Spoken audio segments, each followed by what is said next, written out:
সবাইকে অনুরোধ করতে চাই যে আমরা এই চিন্তাটা একটু পরিবর্তন করি। মানুষ সকল ক্ষমতার উৎস নয়, সকল ক্ষমতার উৎস আমার আল্লাহ।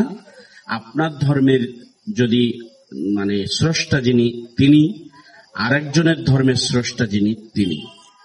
তাহলে এই জায়গাটুকু আমরা একটা পরিবর্তন আনতে চাই। তাহলে সকল বুদ্ধিমানের কাজ হচ্ছে আমি আমার জীবদ্দশায় কোনো অন্যায় করব না, তাহলে আমার দিকেও কোনো অন্যায় ফিরে আসবে না। আমার দিকে কোনো অন্যায় ফিরে না আসলে আমি সুখে থাকব। আমার দিকে কোনো অন্যায় না ফিরে আসলে আমার সন্তানরা সুখে থাকবে। আমার দিকে কোনো অন্যায় ফিরে না আসলে আমি মামলা মোকদ্দমা থেকে দূরে থাকব। তাহলে নিজে প্রথমে সিদ্ধান্ত নিতে হবে আমি কোনো অন্যায় করব না। যেই মানুষটা মসজিদে নামাজের জন্য যায় আর যেই মানুষটা মসজিদে নামাজের জন্য যায় না, দুইজন কি এক হতে পারে? অবশ্যই যিনি মসজিদে যান তিনি উত্তম, কারণ তিনি তার স্রষ্টাকে, তিনি তার রবকে, তিনি তার প্রভুকে মান্য করেন এবং প্রভুর অধিকার পালনের গরিষ্ঠ। আমরা যারা জামাত ইসলামী করি, আমরা এই নীতিটার পরিবর্তন চাই। আপনারা কি চান? আচ্ছা, সংখ্যা গরিষ্ঠ মানে বেশি যারা, আর সংখ্যা লঘু মানে কম যারা।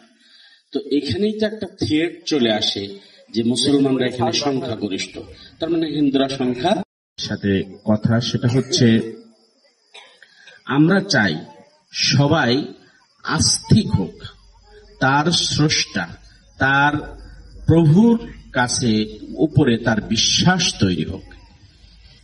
আমার উৎসব আমার, আপনার উৎসব আমার, কিন্তু দেশ আমাদের সবার। এই দেশটাকে আমরা সবাই ভালোবাসবো। প্রিয় ভাই এবং বন্ধুরা, আমরা আর কি করতে চাই? একজন মানুষ লেখাপড়া শিখবে, লেখাপড়া শেখার পরে চাকরি নেবে, সেটা হিন্দু ধর্মের হোক, বৌদ্ধ ধর্মের হোক, মুসলিম ধর্মের।